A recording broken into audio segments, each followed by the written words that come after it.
अब आपका एग्ज़ाम बिल्कुल नज़दीक आ गया है और लास्ट 50 डेज़ आपके एग्ज़ाम में बचे हुए हैं। यदि आपने इन 50 दिन का बहुत अच्छे से यूटिलाइज़ कर लिया तो आप अपने सिलेक्शन के पास आ जाएंगे, और यदि आप अच्छे से इनको यूटिलाइज़ नहीं कर पाए तो आप अपने सिलेक्शन से दूर हो जाएंगे, चाहे आप पिछले 8 महीने या 1 साल से कितनी भी बेहतर तैयारी कर रहे होंगे। नमस्कार दोस्तों, मेरा नाम है हेमंत मुदगल और आपका बहुत बहुत स्वागत है मेरे यूट्यूब चैनल मुदगल बायोलॉजी में। आज की वीडियो में मैं आपको बताऊँगा 50 डेज़ की एक ऐसी यूज़फुल स्ट्रेटजी जिसको यूज़ करके आप अपने सिलेक्शन को श्योर कर सकते हैं। अंतिम समय है और अंतिम समय में स्मार्ट स्टडी की जाती है। हार्ड वर्क था वो आपने पहले कर लिया, पूरा आपने नोट्स बना लिए, अच्छे से अलग अलग कोचिंग के नोट्स आपने पढ़ लिए, सारी चीज़ें आपने कर ली। अब समय है उनको बहुत अच्छे से रिवीजन करने का, अच्छे से उसको माइंड में आत्मसात करने का। ठीक है, तो चलिए वीडियो को शुरू कर लेते हैं। स्ट्रेटजी से पहले आपको पता होना चाहिए कि आपके एग्जाम का पैटर्न क्या है। वैसे तो आपको पता होगा, लेकिन फिर भी मैं एक बार आपको मोटा मोटी रिवाइज करा देता हूँ। देखिए, सेकंड ग्रेड के एग्जाम में 2 पेपर पूछे जाते हैं मोस्टली, जिनमें पहला पेपर होता है आपका जनरल नॉलेज का। जनरल नॉलेज के पेपर की मैं बात करूँ तो इसमें 100 क्वेश्चन पूछे जाते हैं, जो कि 200 नंबर के आपके होते हैं। इसमें 1/3 की नेगेटिव मार्किंग रखी जाती है। यदि मैं इसके मोटा मोटी सिलेबस की बात करूं तो सबसे ज़्यादा वेटेज है इसमें राजस्थान जीके का, फिर इसमें इंडिया जीके है और वर्ल्ड जीके है, इसके बाद इसमें एजुकेशन साइकोलॉजी है। वहीं यदि मैं दूसरे पेपर की बात करूं, सेकंड पेपर की, तो उसमें आपसे 150 क्वेश्चन पूछे जाते हैं, जो कि आपके 300 मार्क्स के होते हैं और इसमें भी 1/3 की नेगेटिव मार्किंग रखी जाती है। दोनों पेपर को यदि हम कंबाइन करते हैं तो 500 मार्क्स बन जाते हैं और आपकी फाइनल मेरिट जो है इस 500 मार्क्स में से बनती है। तीसरी में बात करूँ तो इसमें 40% का रूल भी फॉलो होता है। आपको अलग अलग 40% मार्क्स लाने होंगे, यानी कि फर्स्ट पेपर में अलग से 40% मार्क्स लाने हैं और सेकंड पेपर में अलग से आपको 40% मार्क्स लाने हैं।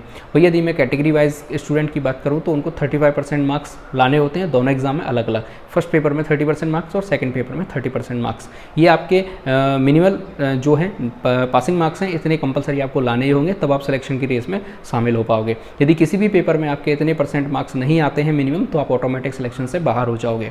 ठीक है, यदि मैं सेकंड पेपर की बात करूँ तो इसमें आपसे फिजिक्स, केमिस्ट्री और बायोलॉजी पूछी जाती है और लास्ट में आपसे जो साइंस के टीचिंग मेथड होते हैं उनके 20 क्वेश्चन पूछे जाते हैं। तो ये हमने एक बार एग्जाम का स्ट्रक्चर जान लिया कि ये चीज़ें हमारी मोटा मोटी एग्जाम में रखी जाती हैं। अब मैं अगली 50 दिन को आपको स्ट्रेटजी बताऊंगा कि आप अपने जो भी आप अपनी तैयारी कर रहे हैं उसमें किस तरीके से बेहतर परफॉर्मेंस कर सकते हैं और कौन कौन सी चीज़ें आप यूज़ कर सकते हैं। और वीडियो के लास्ट में मैं आपको दूंगा एक्स्ट्रा स्मार्ट टिप्स, जिनका यूज़ करके आप अपनी तैयारी को और अच्छे से कर सकते हैं। सबसे पहली चीज़ होती है स्मार्ट स्टडी, यानी कि अब आपको स्मार्ट बनने की जरूरत है। अब तक आपने बिल्कुल हार्ड वर्क किया था, बहुत अच्छे से नोट्स वगैरह सारी चीज़ें बना ली थी। अब समय है उनको बिल्कुल ही पिन पॉइंट करने का, यानी कि दिमाग में बिल्कुल उतार लेने का, छाप लेने का। ठीक है, तो सबसे पहली चीज़ जो आपको करनी है वो है स्मार्ट स्टडी। अब तक आपने हार्ड वर्क कर लिया, सारे नोट्स आपने बना लिए होंगे, अलग अलग कोचिंग से नोट्स बना लिए, अलग अलग यूट्यूब चैनल से आपने नोट्स बना लिए। अब समय है उनको स्मार्टली अरेंज करने का, यानी कि उनको अरेंज करिए। अरेंज करने के बाद उनके शॉर्ट नोट्स बनाइए और शॉर्ट नोट्स बनाने के साथ साथ उनसे MCQ की प्रैक्टिस करिए, PYQs की प्रैक्टिस करिए और मॉक टेस्ट दीजिए। बस ये पैटर्न आपको फॉलो करना है, इसके अलावा कोई भी पैटर्न नहीं होता किसी भी एग्जाम में सिलेक्शन लेने का। यानी कि आपको शॉर्ट नोट्स से रिवीजन करना है, दूसरा आपको PYQs या MCQ से प्रैक्टिस करनी है और तीसरे नंबर पर आपको मॉक टेस्ट देने हैं। मॉक टेस्ट का बेनिफिट क्या होता है वो मैं आपको बताता हूँ कि अभी जो फर्स्ट ग्रेड का एग्जाम हुआ आपने उसमें देखा, तो मेरे एक फ्रेंड ने उसमें एग्जाम दिया था, वो लास्ट टाइम तक अपना रिवीजन ही करता रह गया और उसने अपने मॉक टेस्ट नहीं दिए। तो गलती क्या हुई कि उसके एग्जाम में उसको सारे क्वेश्चन आते थे, लेकिन वो वहाँ पे टाइम मैनेजमेंट नहीं कर पाया, इसकी वजह से वो सिलेक्शन से बाहर हो गया। टाइम मैनेजमेंट उसका नहीं हुआ तो अंतिम समय में उसको इतना समय भी नहीं मिला कि वो क्वेश्चन पढ़ तो सके कम से कम। क्यों? क्योंकि वो किसी एक क्वेश्चन पर अटक गया और दूसरा क्वेश्चन वो पढ़ भी नहीं पाया, तीसरा उसने OMR में भरने में गलती कर दी। तो ये जो छोटी छोटी सिली मिस्टेक्स होती हैं, इनका सबसे बड़ा कारण ये होता है कि हम उस चीज़ के लिए पहले से प्रिपरेशन करते ही नहीं है। उसने इस चीज़ की प्रैक्टिस ही नहीं करी कि 75 क्वेश्चन यदि मेरे सामने आएंगे तो मैं इनको सॉल्यूशन जो है या फिर मैं इनको सॉल्व किस पैटर्न में करूँगा, कौन से क्वेश्चन पे मुझे कितना टाइम देना, ये चीज़ की प्रैक्टिस वो कर ही नहीं पाया। उसने सोचा जैसे वो MCQ से प्रैक्टिस करता था या फिर PYQ से प्रैक्टिस करता था, तो वो उसी हिसाब से करता हुआ चला गया। लेकिन हमें मॉक टेस्ट देना है। मॉक टेस्ट का बेनिफिट ये होता है कि जितने क्वेश्चन हमारे पेपर में आते हैं उतने ही क्वेश्चन का हमें टाइम मैनेजमेंट भी पता चल जाता है कि हम इस पेपर को इतने समय में सॉल्व कर पा रहे हैं या नहीं कर पा रहे हैं। ठीक है, आगे मैं बात करता हूँ आपसे कि आपने अपने जो टाइम है या फिर जो आप टाइम ड्यूरेशन जिसमें आप पढ़ रहे हो उसको स्मार्टली कैसे तरीके से डिवाइड करना है, जिससे कि आप ज़्यादा से ज़्यादा उस टाइम का यूटिलाइज कर पाओ और बहुत अच्छे से स्मार्टली आप उसको यूज़ कर पाओ। अब मैं वीकली टाइम डिवीजन की बात करता हूँ आपसे। तो वीकली टाइम डिवीजन आपको अपने वीक को 3 पार्ट्स के अंदर डिवाइड कर लेना है। सबसे पहला टाइम आता है आपका मंडे से लेकर फ्राइडे तक। इसमें आपको पढ़ाई करनी है। पढ़ाई इन द सेंस क्या मतलब है मेरा कि आपको जो भी नोट्स आपने बनाए थे उनसे आपको शॉर्ट नोट्स तैयार करने हैं। शॉर्ट नोट्स में मैं हर बार आपको बताता हूँ केवल वही चीज़ मेंशन करी जाती है जिसको हम बार बार भूल रहे हैं या फिर जो बहुत ज़्यादा इंपॉर्टेंट है। ठीक है, ध्यान रखिएगा।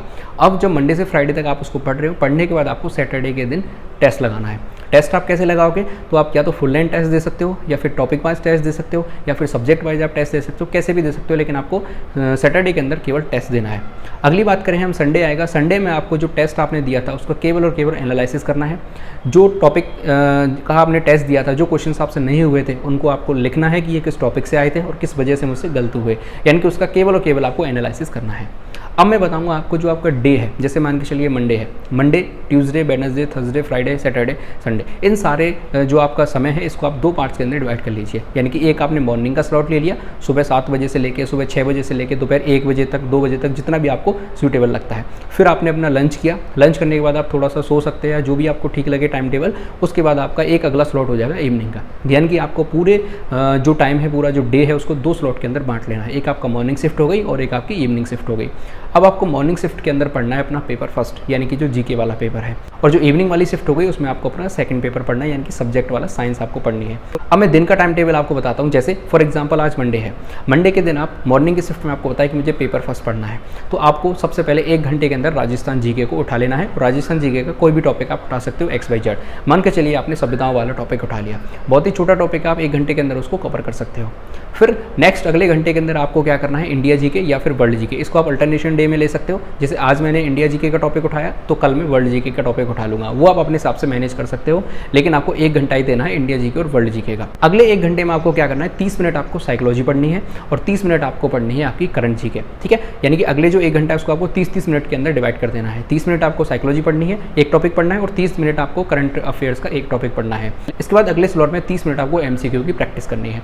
इस तरीके से आपका 3.5 घंटे का एक स्लॉट बन के तैयार हो जाएगा। वापस मैं रिवाइज कर देता हूँ। पहले 1 घंटे में आपको राजस्थान जीके का एक टॉपिक उठाना है, दूसरे 1 घंटे में आपको इंडिया जीके या वर्ल्ड जीके का एक टॉपिक उठाना है, तीसरे जो स्लॉट आएगा उसको आप 1 घंटे को आधे घंटे में डिवाइड कर दीजिए, जिसमें पहले आधे घंटे में आप साइकोलॉजी उठा लीजिए और अगले आधे घंटे में आप करंट अफेयर्स उठा लीजिए, और अगला जो आधा घंटा बचेगा 3.5 घंटे के स्लॉट में से, उसमें आपको क्या करना है, MCQ की प्रैक्टिस करनी है।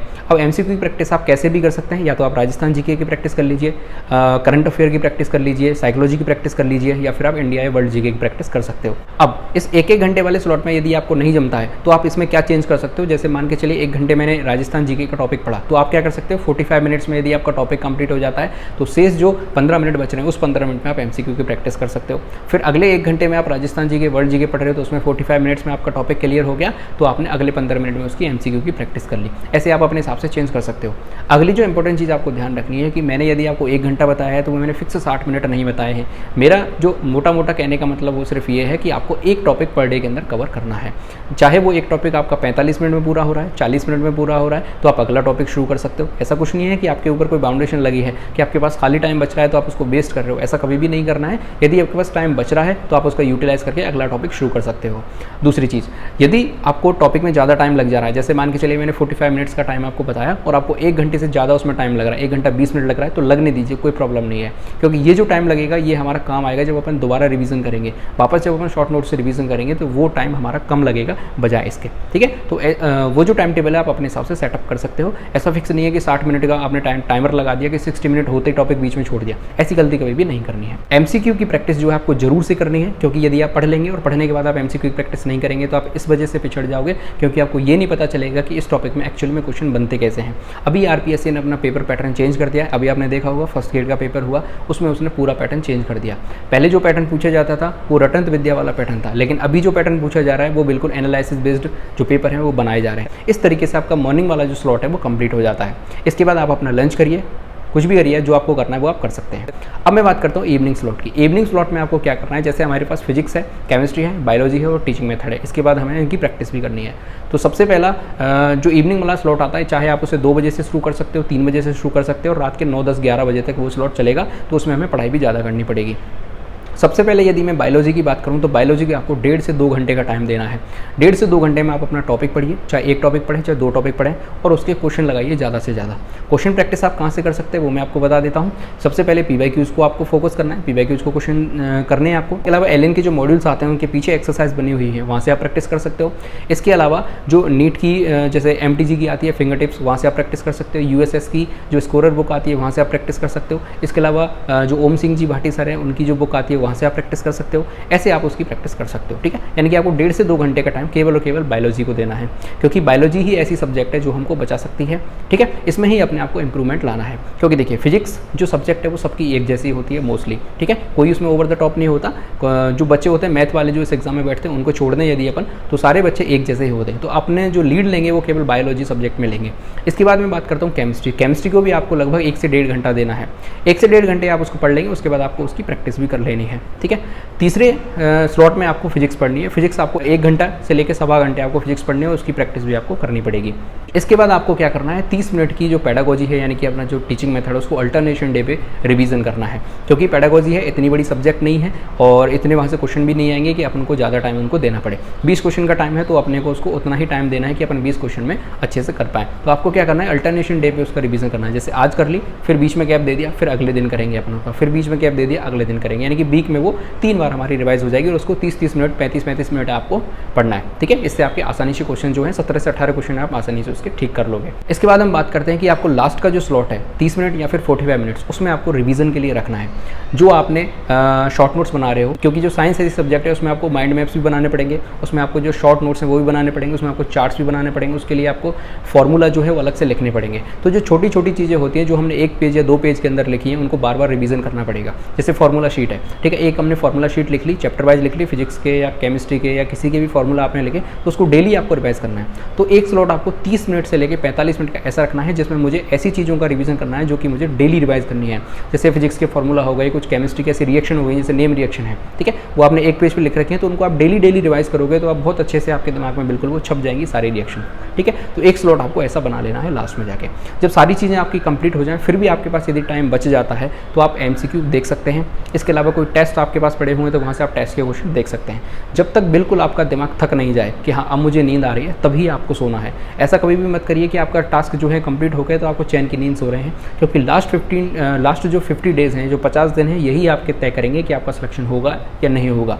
यदि आपने इन 50 दिन के अंदर ढील बरत दी तो फिर आप सिलेक्शन से दूर हो जाओगे, और इन पे आप जाके एक बिल्कुल आपने एक्सेलरेशन दे दिया, यानी कि एक बार रेस लगा दी लंबी, जो स्प्रिंट मार दी आपने, तो वो आप बिल्कुल सिलेक्शन के पास पहुंच जाओगे। ये चीज़ आपको ध्यान रखनी है। ठीक है, तो मैंने आपको वीकली जो टाइम टेबल है वो भी समझा लिया कि मंडे से लेके फ्राइडे तक आपको पढ़ाई करनी है, सैटरडे का आपको टेस्ट देना है और संडे का उसको एनालिसिस करना है।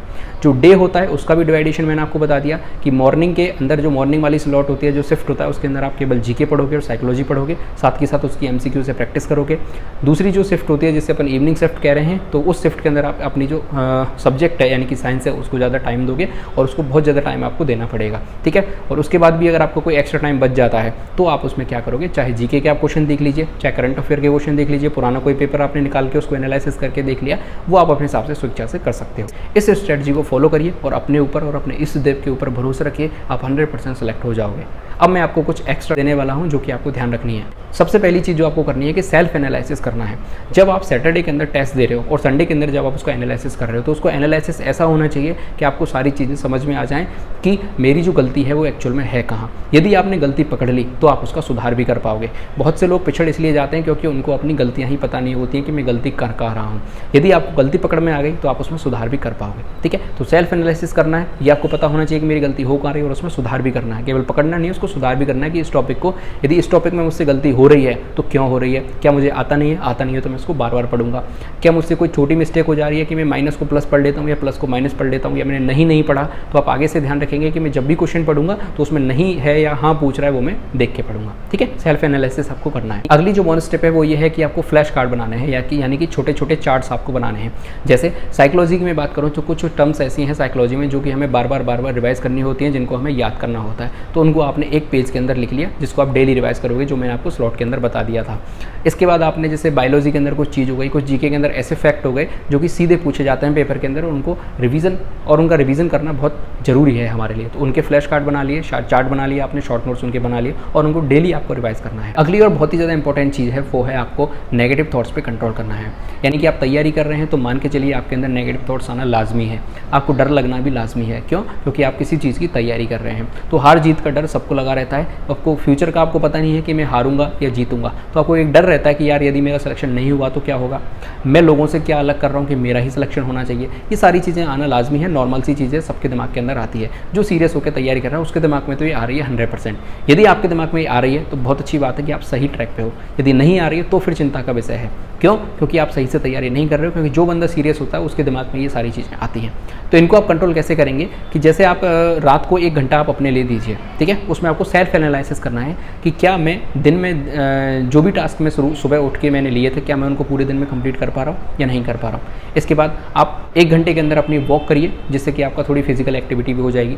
इसके अलावा आपको क्या करना है, अपना जो फेवरेट म्यूजिक होता है उसको 1 घंटे सुन लीजिए, जिससे आपका माइंड जो है वो रिफ्रेश हो जाएगा। आपके बॉडी के अंदर जो हैप्पी हार्मोन है वो रिलीज़ हो जाएंगे, जिससे आपको थोड़ी खुशी मिलेगी कि कुछ तो मैं अपना मनपसंद काम कर रहा हूँ, ठीक है। इसके बाद आप क्या करेंगे, थोड़ा मेडिटेशन करने की कोशिश करिए, क्योंकि इस समय जो सबसे मजबूत चीज़ है वो आपका ब्रेन। यदि आप ब्रेन को मजबूत रखोगे तो आप 100% सफल हो जाओगे। और यदि आपका जो ब्रेन है वो नेगेटिव थॉट से भर गया तो आप अपने सिलेक्शन से दूर हो जाओगे, ध्यान रखिएगा। आगे भी मैं और ज़्यादा वीडियोज़ आपके लिए लेके आने वाला हूँ, जिसमें आपके जो मेंटल हेल्थ है उस पर मैं फोकस करते हुए, आपको किसी चीज़ का डर है तो आप नीचे कमेंट कर सकते हैं, मैं उस पर एक सेपरेट वीडियो बना दूंगा, जिससे आपको थोड़ी पॉजिटिविटी मिल जाए। इसी के साथ आप आगे पढ़ते रहिए और बढ़ते रहिए, अच्छे से मेहनत करिए। तो इस वीडियो में मैंने 50 दिन की एक बेहतरीन स्ट्रेटजी आपके साथ शेयर करी है, आप इसको फॉलो करके देखिए और फिर मुझे आगे बताइए आपको ये स्ट्रेटजी कैसी लगती है। यदि आपको ये वीडियो पसंद आई है तो लाइक जरूर कर दें, चैनल को सब्सक्राइब जरूर कर दें। कोई आपका दोस्त है जो सेकंड ग्रेड की प्रिपरेशन कर रहा है, उसके साथ वीडियो को शेयर कर सकते हैं। इसके अलावा पढ़ते रहिए, आगे बढ़ते रहिए, देश से प्यार करें, माता पिता से प्यार करें। जय हिंद।